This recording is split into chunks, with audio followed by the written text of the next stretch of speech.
Yeah. Okay. So we're gonna go over some guard breakies. Use you right now. Okay. So escaping the closed guard is relatively simple as like a principle. We're looking to get our hips away from his hips. This can be done in a numerous amount of ways. Most commonly done with people posting onto the hips, not allowing the hips to follow them, scooching back or forming some type of wedge, aka the log splitter, etc. Right? And then either angry cat in the back, where they push away, right? Where they slightly turn, right? All this principle is, you see how my hips and your hips are close, right? I'm looking to make sure that that distance can be magnified. Does that make sense? So I did the same exact thing, right? Hands on hips, log splitter style. Now I'll go ahead and close it up. See how I'm going to post here?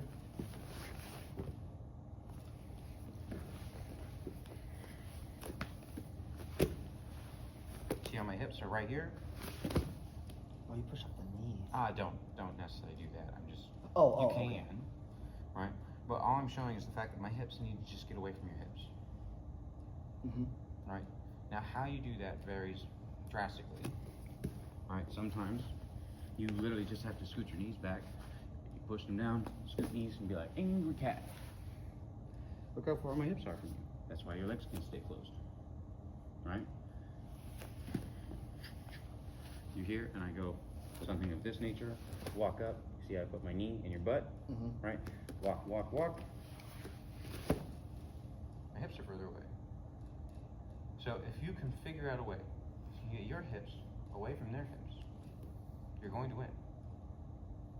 Does that make sense? Now, I realize that sounds very easy. It has some complications to it, right? As you saw, I actually drove my hips into him on that last one to get my hips away.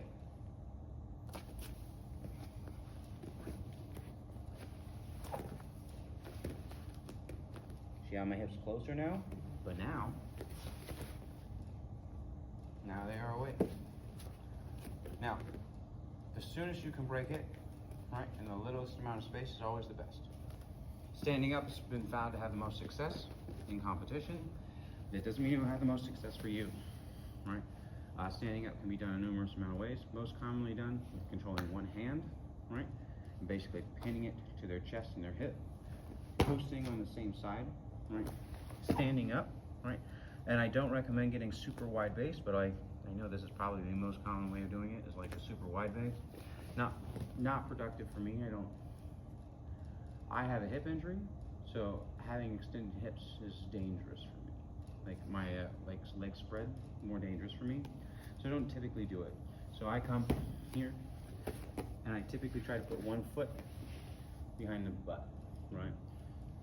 And you see how I took the foot that I stepped forward with, is that the one I stepped back? If you end up super close, you're gonna fall over, right? So don't try to get your feet like super close. If you do your feet super close when you stand up, you need to have both feet underneath their butt. Does that make sense? So like, let's say I stand up, I'll do the same thing, just for the sake of consistency.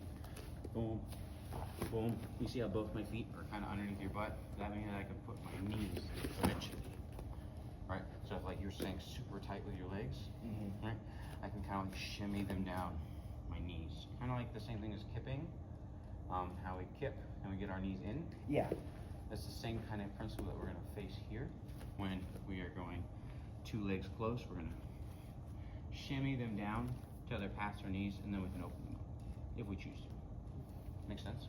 Yeah, the arm pin makes a lot of sense now, because I did the stand up, didn't have any arms pinned, so then it just falls straight into the grabbing both my legs and then getting a sweep. So having an arm if pin they are is like doing moving that to outside. you, I think dummy sweeps are dummy, right? Reason why is you can't actually fill the space. Now, that's saying from someone who does I let people dummy sweep me sometimes so I can get a better position. Okay. And the reason why is dummy sweep me.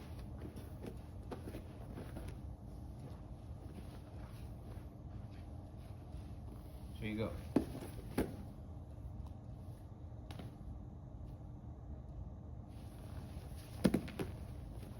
How are you gonna stand up? Yeah. Right, so everyone You know, dummy dummy sweep. sweep. Right, people dummy sweep. Go ahead. Like what were you gonna do? Well, Because you're gonna come up, right? You don't fall straight into the mount or anything. Just dummy sweep me, I don't care. Whatever one you want. So boom. I guess it'd be a race so you can get it faster. Nope, as long as I don't let your feet touch the ground. I see. You can get dummy sweeps and then go straight into a leg battle? I can, but even, let's say I get dummy sweep and I just control this, and I do this. You pass it much easier that way. So, well,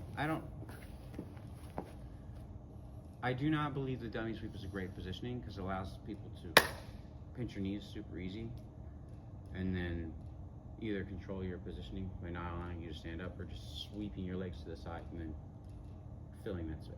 Does that make sense? Yeah. So, I do not mind if people dummy sweep me most of the time. Okay. Questions on that? Mm-mm. Okay. Let's give that a try of the guard break-ins.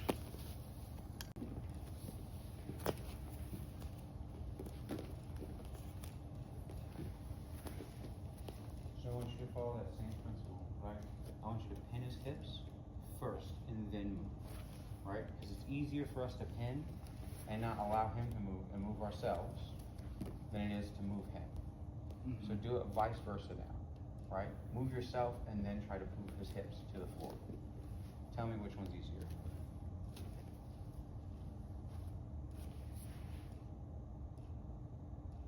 Couldn't tell. At least Fair enough. That's yeah. fine. My legs aren't long enough. But I would say pinning his hips after I got the knee wedge or the log splitter, tree splitter, doing like a scared cat. I believe it would have been easier. I'm thinking like if I was going against Trey versus like the other way.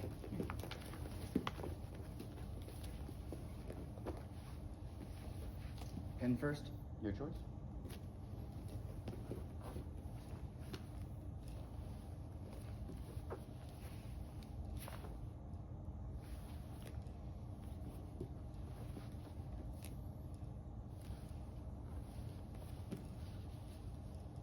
I'm in my own way. I gotta get my wedge out of the way. You have to almost pin them and then go for it. Yeah, you just followed. That's the problem with most guard breaks, right? People don't realize that people's hips follow. All right, so come. Let's say I do everything right. Except what's the one thing that I didn't do? Get my hips any further away from you, did I? Mm-hmm. Right?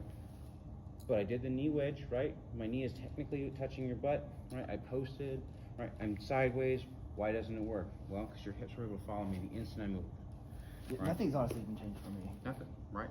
But as soon as I do something of this nature, right, and I turn just a little, There's the pressure. right, it's because your hips are now posted and pinned. So prioritize pinning people's hips to the floor.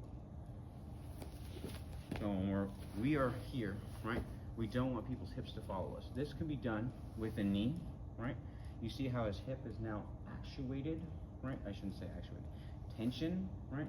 Now, see how his hip is harder to be following me, right? I'm not actually touching his hip there, right? I'm cupping his thigh, right? But did I have an effect on your hip? Yes. Right? This can also be done using the torso length, right? The length of his torso, depending on the length of your arms, could be a big factor in this, right? If I had really long arms and I did something of this fashion, the length of his torso is only so long to his hip, right? Or more commonly used, like people like me, we put our hands on people's rib cage. That's more effective. You put more pressure there. Not necessarily more effective. Remember, like, length of hands depending on your opponent, right?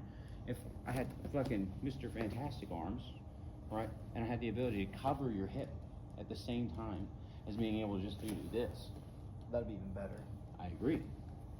I see. But because I got fucking arms that are this long, which are relatively the same length as your torso at full extension, right?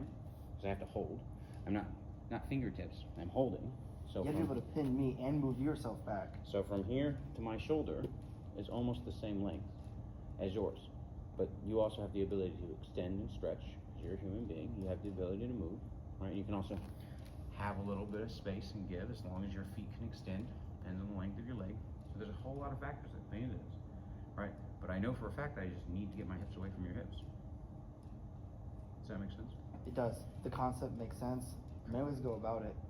There are many ways to go about it. I see. It's you can pin here Mm-hmm. because the hips are connected They to are. my own shoulders. They are.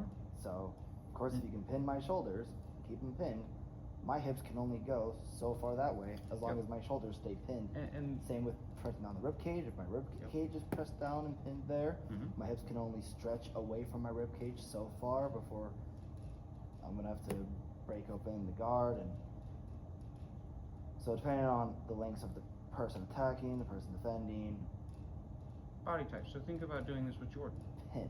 right? Jordan's body is much smaller, right? Jordan's head probably comes right about here. What's the length of my arms there? I can absolutely press on his shoulders. Does that make sense? It does. Okay. So like yeah. your rib cage is very low, right? In comparison, how much extension can I get? Right? While even maintaining contact. Does that make sense? Mm-hmm. Right, so even if go ahead and lock it up, even if I'm just like this and I go like here, right, and I'm just holding, and I can move my hands, you feel how that has that distance that I'm creating, even head to head? With this distance, now if I start to move my feet back, could you follow me? Not sure. Right? Nope. Cannot follow. Right? So, same principle, right, as holding tension in the hip, right? When everyone's like, oh, use your elbows and drive them in, this is not what they're actually talking about. They're talking about causing tension on a hip, right? You see how your hip already wants to open? Mm-hmm. It's not because of pain, right? Because of the rotation of your knee and your foot, right, is under tension. Now a little bit angry cat, and it's easy to separate, right? Now we're gonna post and do our knee cut pass or any of that kind of stuff, right? But we're just looking to open up the legs. Does that make sense? Yes. Now, one thing we can't always do is wedge, right? Back and the peel. I, personally, don't ever do this. Yeah, you get triangle. Maybe. Maybe. Triangle me. Well, I suck at triangles, but that's Exactly. what people say. Yeah, I agree. That's what people say. Yeah. People say that. I mean, I wouldn't triangle someone because I haven't taken the time to Totally really understand. And decent absolutely you amount. can get triangled, right? But you can only get triangled if both legs are able to close around you. Now, assuming I'm not a dummy and I do anything of this fashion, Oh, I can't get the top leg. close your legs around me. No, I can't. I wouldn't be able to get that. Yeah. I wouldn't be able to get the walking leg. Exactly. So like they have to be able to lock around. If you perform a triangle, they lock, right? If both legs can't connect, I can sit like this all day, right? Even if one arm's in. I agree, right? So if they can't lock, doesn't mean anything. Mm-hmm. So you can absolutely know the danger. You're like, cool. And then I'm like reaching back. I'm like, ooh, I could break that. Yeah. So it's not. So they just say either 2 in out or either 2 in or 2 out. It's a good rule to follow. But once you understand that level of understanding, like as long as you understand You can the break dangers. any rule. You can break any rule. Just know the consequences. You can get got. Mm-hmm. Doesn't mean you will. Make sense? Yeah. Give it a play.